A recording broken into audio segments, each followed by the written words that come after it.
Hello, everyone, and thank you for joining India's first AR/VR MR podcast, XROM. I'm your host, Eddie Avil, and this platform was designed with a singular vision, and that vision is to shape India's AR/VR MR growth story and to help you understand about this transformational technology which holds potential to change the way we live, work, and play. XROM is also a forum for Indian XR leaders, enthusiasts, influencers, and those first movers who have played a pivotal role in shaping India's XR industry. I'm happy to have with me Mr. Ajit Thakur, who has had an illustrious career and was part of companies such as Kirloskar Brothers, HCL Infosystem, IBM India, Synopsys India Software Private Limited, Creaform, and Dell EMC. Currently, he is the India and Southeast Asia manager for Mantis Vizon, an Israeli-based company that is at the forefront of 3D depth sensing technologies. Their vision is to embed all mobile phones with 3D depth sensing cameras and take us from the 2D medium into the 3D medium, which is the future of AR, VR, MR. I really enjoyed this conversation. I hope you enjoyed this conversation too. So thank you for joining the XROM podcast, Ajit. A pleasure to have you. So you seem to be super passionate about 3D depth sensing technology. That's the reason I guess the jump from Creaform to Mantis Vizon right now. So do share a little bit of yourself, your background, and a little bit more about Mantis Vizon. Yeah, thank you, Eddie, for calling me here. It's absolutely my pleasure to be with you guys, and I'm super excited to see what you guys are doing. So, regarding me, I've been passionate about technologies, and I didn't know that you had researched so much about my career. But if you see that, then I like to work on technologies which changes life faster. Okay, Right. and though every technology plays a very important role, but few things which has a very impactful evolution. Right. The 3D domain where I am in when I started working on 3D scanners, handheld 3D scanners. Right. So people were zapped to see that, oh, how quickly, how easily you can scan a Right. physical object with so much of ease. Right. Because before handheld scanners, most of the digitizers were tripod based. Right. And it required a very rigid setup, very controlled environment to work on your projects. Right. And that's how the technology progresses, Right. thanks to the people around the globe, those investing a lot in research and development Right. and bringing out the newer innovation. Right. So talking about my current assignment, I'm managing the Mantis Vizon India operations. It's an Israeli high-tech company. Right. And our main area is into bringing out solution products, hardware, software in 3D domain. And that also includes developing solutions for AR and VR. Right. And since you are very much into the AR VR domain, and you would appreciate that how impactful it would be for the users if we equip them with the technologies that can solve the challenges. Completely agree. And Completely. bring innovations to their Completely. products, Right. give user.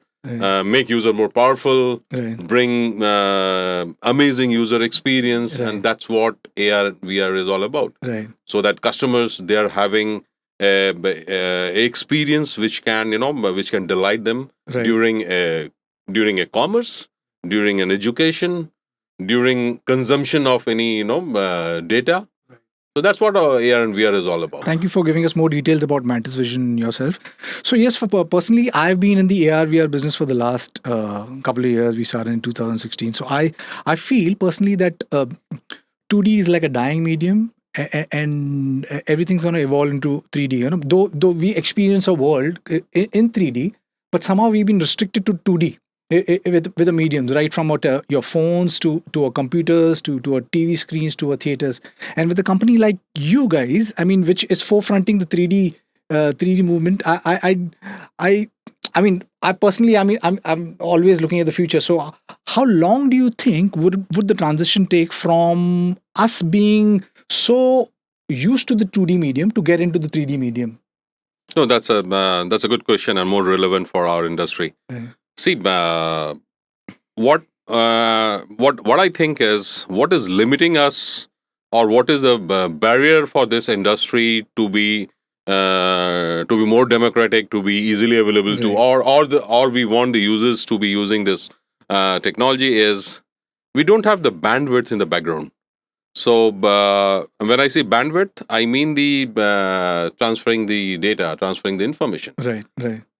With the 4G, still we are struggling if we want to watch a movie or if we want to download a movie, and it takes I would say sometimes more than 15 or 30 minutes. Right. So think of scenarios where we have dense data which we will always have using the technology that we are talking about, because it's a voluminous data, right? Exactly. So and if we try to interact with the stakeholders, we need a better bandwidth, and which is limiting it currently.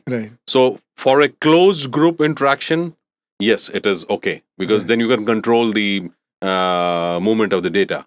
But the moment if you want to open up, you want to interact with the outside stakeholders, inside the stakeholders, you want to do B2B, you want to do B2C, that's where the whole platform thing comes. And if you are following this, then you must be hearing a buzz about 5G. Completely. So this 5G is what? It gives you a pipe that can make whole process seamless. And believe you me, once we have that efficient 5G infrastructure, the adoption of this technology will skyrocket. And that's where the user will have the power in their hand with the mobile, with the compute, the kind of evolution of compute happening on the mobile platform, backed up by the telecom infra that 5G will bring. And that will transform the whole process, the way we interact. And we will start adding the volume to the information, which we are not doing currently. We are not adding volume currently. Right. We are restricting ourselves to the 2D. What timelines do you see for 5G coming in? So at this point in time, obviously everybody is going gaga about 5G coming in. None of the phones are 5G ready, right? And there are obviously these last mile drawbacks. Like I was having a conversation with this guy from Jio, and obviously he was saying all the necessary infrastructure has been done, all the cables have been laid out. It's just the last mile gap, which is the gap which has been delaying stuff and So when do you think 5G actually coming in, where people will be using 5G, which will help not just us, the developers, content creators, and also the people who are forefronting the technology by providing these 3D depth sensing solutions? I don't have the date for you right now. Right. It's up to the investors, because most of these investments will come from the private sector. Okay, so it will be early on my part to comment on that. But the way the technology is making waves across the globe, I don't think India will be far behind. But having said that, once we talk about the adoption of applications or the tools which requires depth sensing mechanism, okay, on B2C side, I see that 5G will play the role. It will augment the usage of these applications. But still, where we are today, as on today, education, the engineering, the trainings, and all these sectors, they are showing inclination towards using AR and VR in their workflows. And they're creating models, they're creating applications for using it.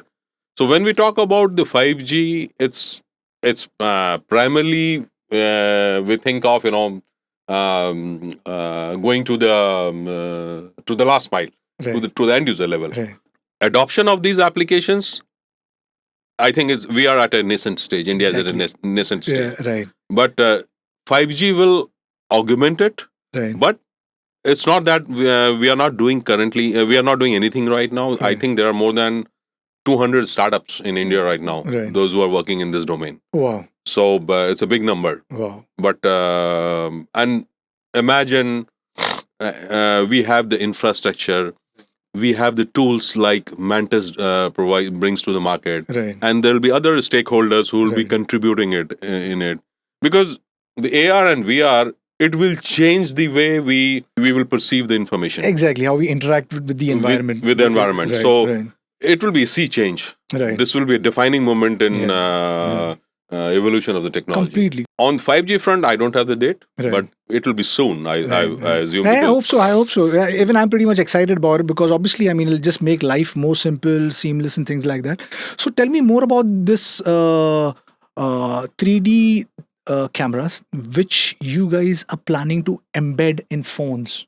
If you just look at our website or if you're Yeah. following us, then hardware footprint that Right. we developed. So we have a unique capability to change the footprint of that hardware. Right. When I say this, I essentially mean is the same hardware, the same hardware footprint, the form factor, the technology. We are transforming it for an industrial application, Right. which is the industry 3D scanners. Right. We are again transforming that to make it available on a mobile phones, Right. where you have to be very, very cost competitive to give to make it Exactly. affordable. Right. And then we are also using the same form factor, same hardware, Right. tweaking with his optics and some softwares, Right. and bringing it to the applications where a system requires a depth sensing module. Right. So right. we have an OEM engagements with a lot Right. of customers. Right. We have off-the-shelf 3D scanners, which Right. are F6 Smart. Right. Right. So these are readily available for our Right. enterprise customers. And then on mobile front, we had some engagements. We worked with companies like Xiaomi. Right. They launched few phones, Right. and there are some more projects in the pipeline. Right. And these all are governed under NDA, so we cannot talk Yeah, much obviously, on that. Right. So we have that patented technology. Right. We know how to transform the platform. Right. I would say from a 20 centimeter baseline to 5 centimeter baseline. Wow. So that transformation capability we have. Lovely. Yeah. So that's how we are able to embed the same capabilities across the platform, mobile or the OEM engagements or the professional grade 3D scanners. So lovely, superb. I did see some of your 3D scanners, handheld 3D scanners.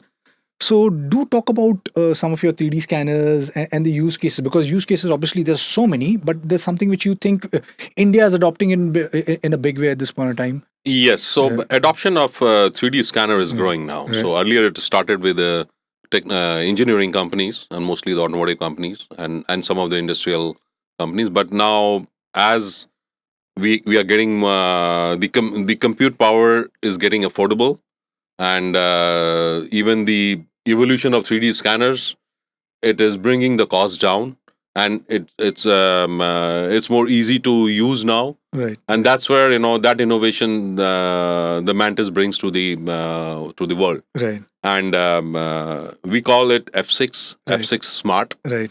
So we have two models currently, F6 Smart and Right. F6 Short Range. Right. So it's a laser-based technology. We are using infrared as a laser. Right. And then we have our patented structured light mesh, which get projected on the component, object, yeah, on the right, object, and IR camera records the deformation that happens Right. of the mesh Right. Right. of the grid, Right. and it records the information, Interesting. and it creates the 3D Lovely. mesh for you. Some of the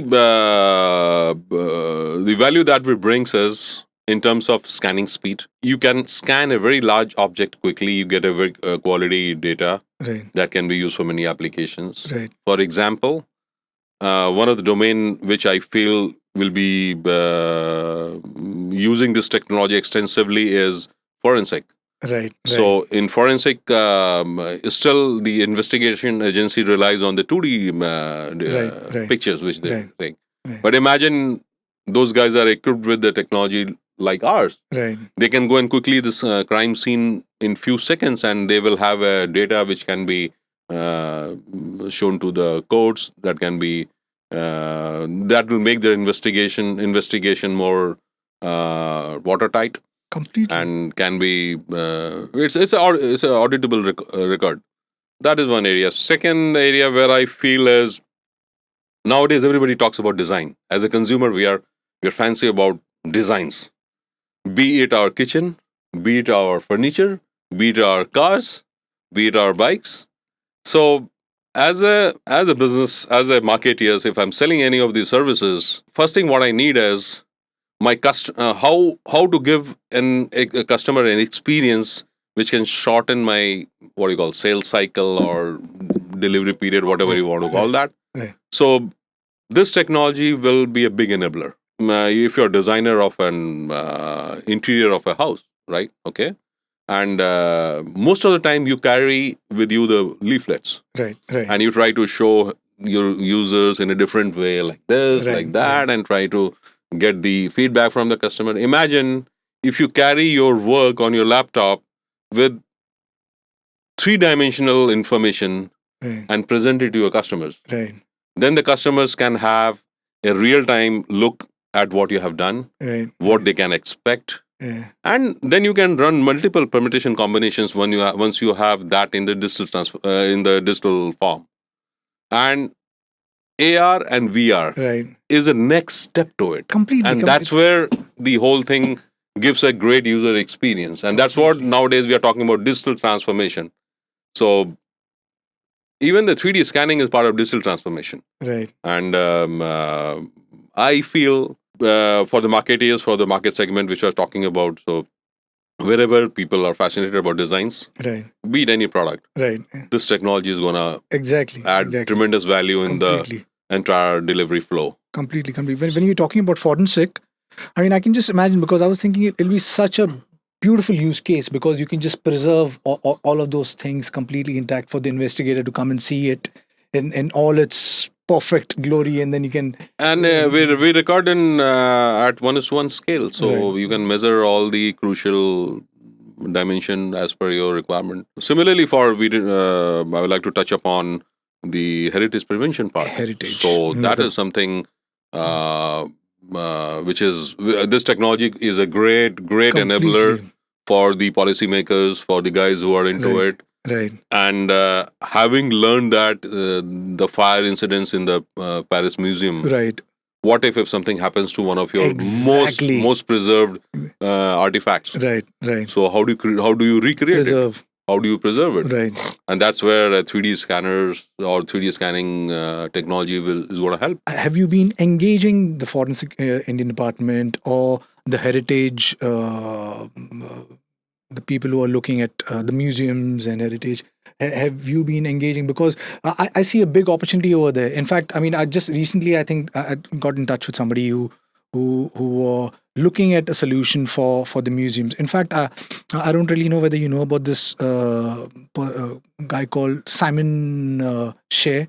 He is from this company called Reality Virtual. It's based out of New Zealand. Okay. He's one of the guys who's forefronting ultra realistic photogrammetry, volumetric videos, and virtual reality. And he's been, I think he captured something for the Giza pyramid in volumetric. So he's one of the guys who's forefronting, and he's doing an amazing work. So have you engaged with the Indian forensic department or the museums or heritage?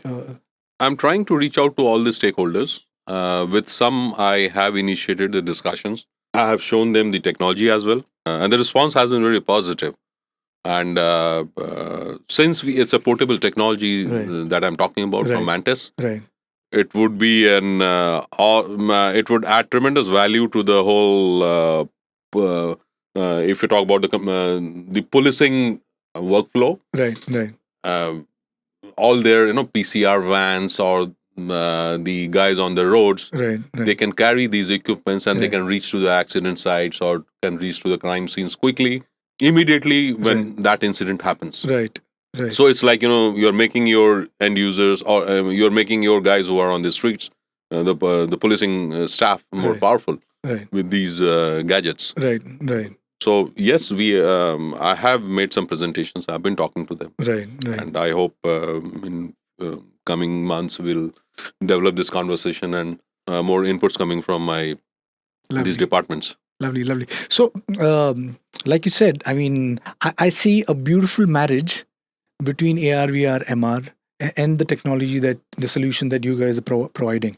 So, what do you think about the Indian AR, VR industry, and is there some kind of language that you're trying to engage the industry to grow, because it's going to help you, vice versa? Like, I mean, if you push the industry forward, the AR VR industry forward. I mean, it's going to help your business. So, is there any initiatives that you See, whenever we go and talk to our prospects or customers, since AR and VR is part of our integrated flow, so as in corporation, we are mandated to push this technology to our customers, because there are some of the application areas we discussed about that's after 3D scanning, that's a natural course. right, For example, the product design, right, product validation, Right. the collaboration in the product design. right, Then we talk of maintenance. right, We talk of a lot of applications in gamings and right, in the VFX industry. right,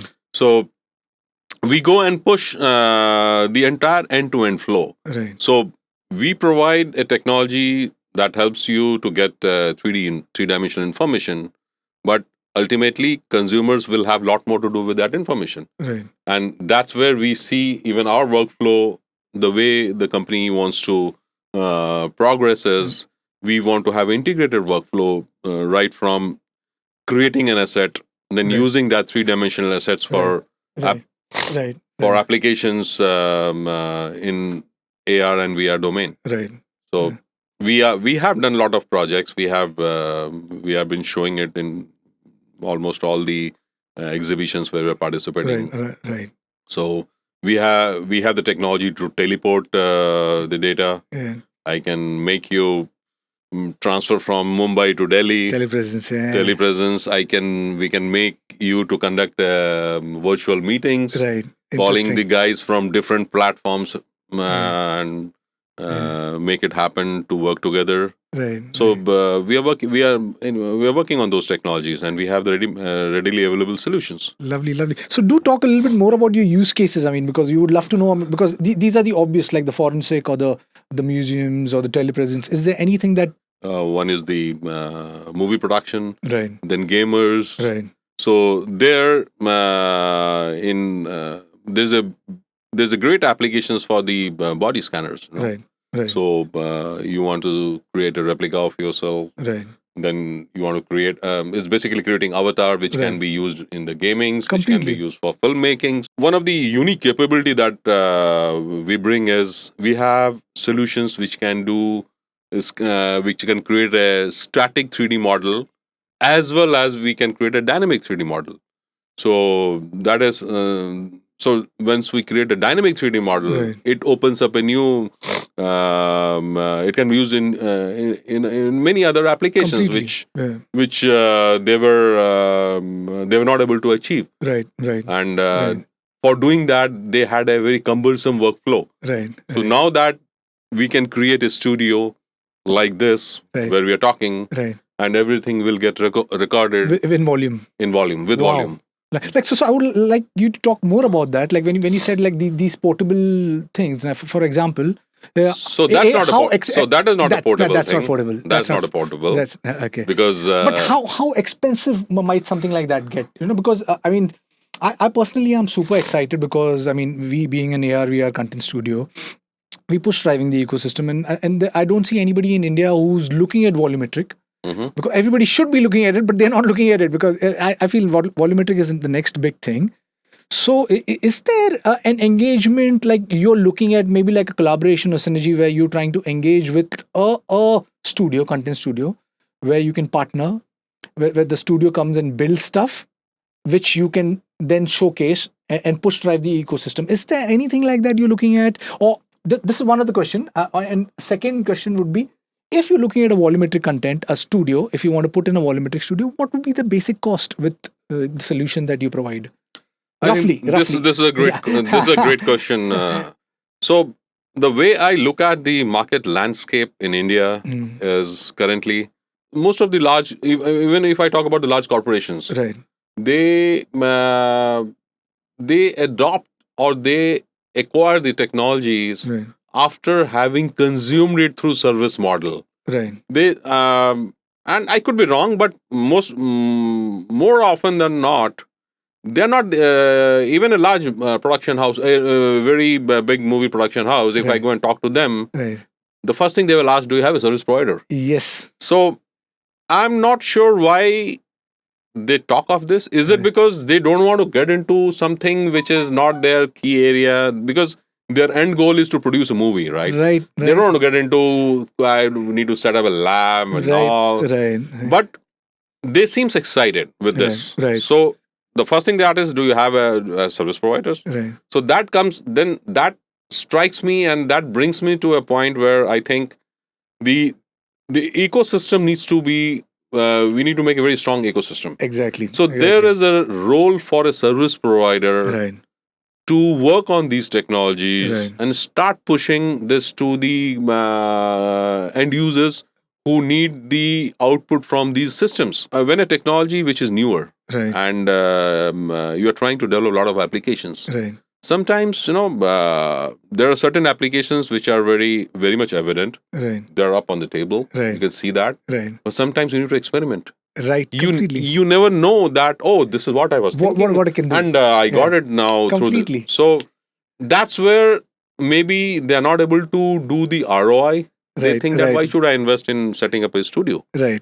I make only 2 movies in a year. Right. But for a service provider, he will have similar 10 production companies coming to them, and every year he will have a good flow of work coming to him. Right. Right. So there is a role for everyone in the ecosystem, right. the end user, Right. then the value creators, like you are creating value. Right.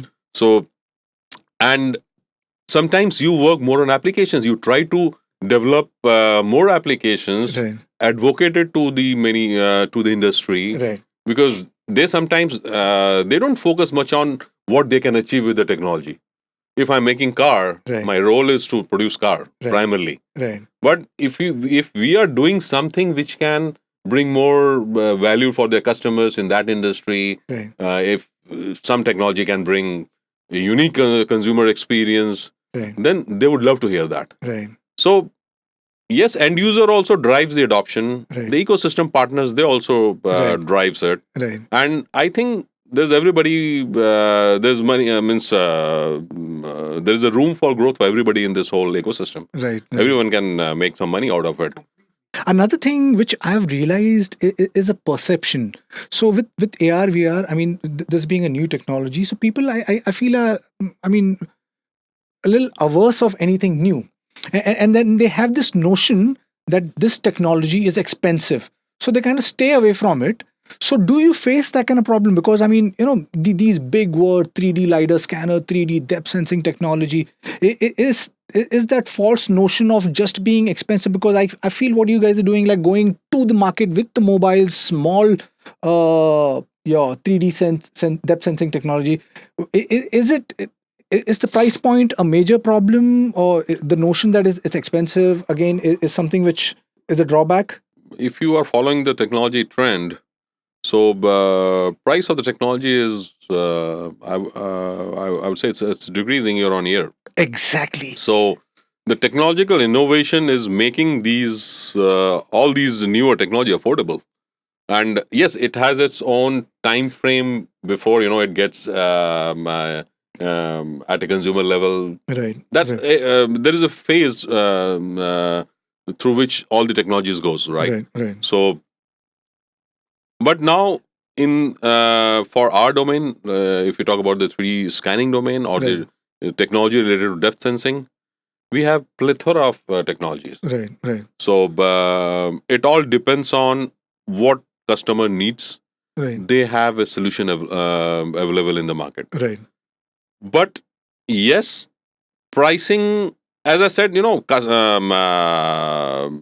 lot of end users, they don't want to be a owner of these assets. Right. They want to consume it through service model. Right. So that is one challenge. Right. And that challenge could be emanating from the fact that they feel it's expensive for me to own it. Right. I would say like Mantis, we are working on a model. We are working on the technologies. We are trying to make it more affordable. Right. We are trying to make it affordable.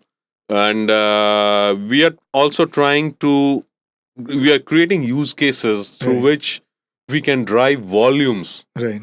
When I say volumes, means the moment you have a bigger market to Right. work. Right. You have to make a pricing which is which can one is that is affordable, Right. and for the company also, it gives a wider coverage. So what's the future plan for Mantis Vision? Are you looking at it with the same importance as US and China, or is India just one of the countries you guys want to look at with a future vision? We are pretty much very, very serious about India market. I gave you a background about what Mantis is, Right. what do we want. Right. We are bringing out a quality product. Right. We are bringing it at a price point where I can address bigger market. Right. And with that, consumers or my customers will have an unique opportunity to own this device, Right. work on various applications. We are Right. giving an integrated workflow for AR, VR. Right. I don't think anyone is doing that. Right. Even if I can't I can't recall anyone Right. offhand. So with this value offering, see, as this technology is evolving in India, Right, right. if I talk about AR, VR particularly, Right, this right. is an evolving stage. Right. Right. 3D scanners are been there for many years now. Right. Right. But as I said, the few application areas which we talked about, Right. so that's where we want to generate more volumes. We want users to acquire these technologies. Right. We are bringing it at a price point which will be very attractive for my channel partners, Right. for my end users, Right. and we are committed to bring more products, Right. more capable, Right. more features. Right. Yet it will be very, very competitive. We want to develop more use cases, Right. which because if you see our evolution, we were both B2B as well as B2C company. Right. Right. So the volume comes from C, the value comes from the enterprise. Right. So that's the model we have been evolving, Nice. and that's how I see the future. Right. Though I cannot be 100% sure about it because Right. there are a lot of things which happens Right. at the corporate level. Completely. But product pricing, product variant, use cases, Right. we would be targeting the market segments where there is volume. Right. And because we want this whole ecosystem to adopt this technology, Right. and we will help them in making it affordable. I'll wind up with this last question. So, do you have like a personal moonshot? My appeal to the industry would be, I'll go with this, add volume to your digital life. And if we all start thinking like like one, probably the whole ecosystem would grow, and we will see some amazing things happening through the depth sensing technologies that we bring, that you bring, and the entire industry is trying to collaborate and do wonders for, or do create value for the consumers. Oh, lovely. So I'll end with that, and I'm super excited about what Mantis Vision is bringing over here on board. And as a virtual reality content studio, I see that my life becomes simpler with their technology, and this is a marriage which is really going to help us, and it's going to help the entire industry also. So I'm super excited because I think eventually the 2D medium is going to die down. We're going to move on to the 3D world, and thanks to Mantis Vision, that might accelerate this thing. So thank you for joining, and I will have the details of Mr. Ajit Thakur below on the link, plus the Mantis Vision website, so you guys can get in touch with him. So thank you, and catch you guys next time. Thank you. See you guys. Bye. Thank you. Bye-bye. Thank you very much.